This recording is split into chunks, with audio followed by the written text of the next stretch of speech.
so psyched that I still have goosebumps just thinking about it. You need a place to Call of Duty. How many hours a week do you guys play? 100 hours a week? It's Call of Duty. What do you think I'm going to say? Awesome. How are you guys in here? 7 in the morning. I played Not Zombie 3D. It was all the hook. I was trying to defend myself like in real life, and they were like, calm down, dude, it's just a game. Are you going to work at school tomorrow? Or No, we caught at school. I'm going to be on the game all night tonight. I'm going to play all night.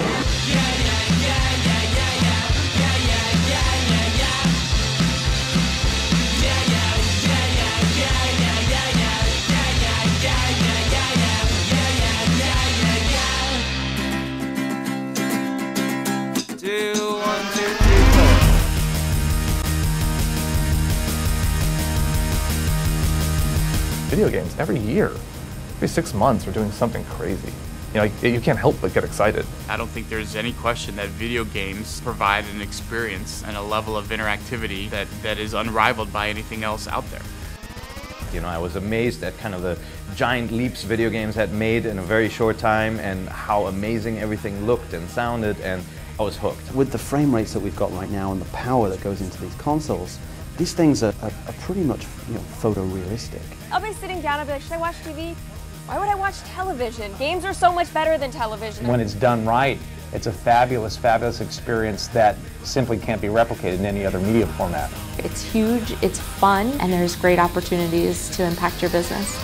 The gaming population is estimated in the US at 130 million to 170 million people and growing. And that's gaming on a weekly basis. You get up to 75% of the population gaming when you move from a weekly basis to gaming occasionally. If you go into the average family's home, more than likely you've got a gaming system there.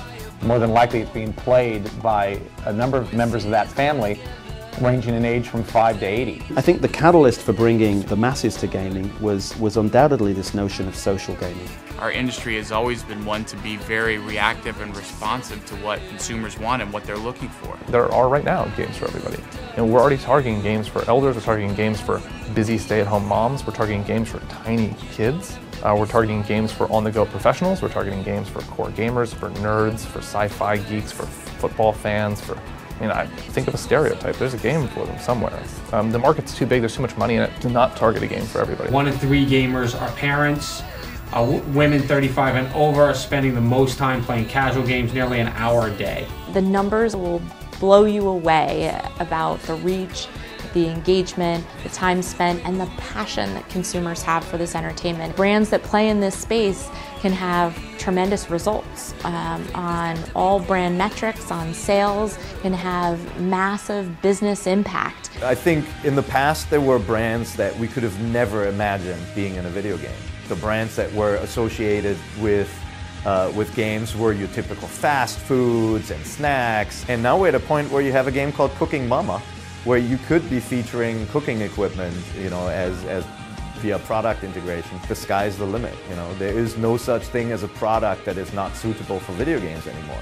When you're talking about bang for your buck, we've delivered a demographic at a very large scale that's very mobile, and we've got them in one spot where they're completely engaged with the products they're playing and the brands that are associated with those products. And the results speak volumes. All of the studies come up 75, 85, 95% higher than their norms. They have to run the data 10 times because they can't believe the statistics. It would seem nuts to me to not want to be everywhere.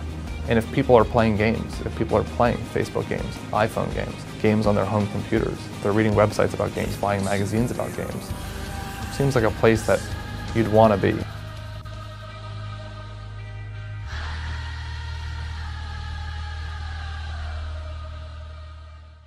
As an industry, we're still just getting started. There's so much still to be discovered and done, and I think it's only going to get even bigger and better from here. The games market is absolutely going to continue to grow in all directions. They're not going away, and they've only grown ever since they were invented.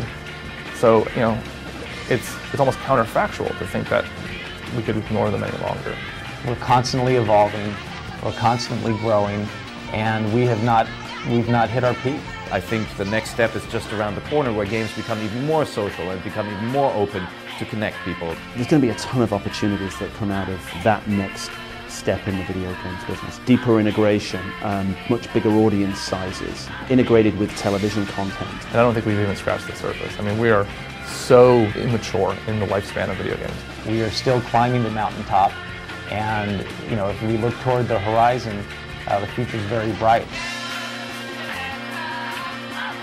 It is an industry and it is a form of entertainment that brings people together and lets them play and be entertained in any way that you can imagine. Gaming is the 21st century entertainment form.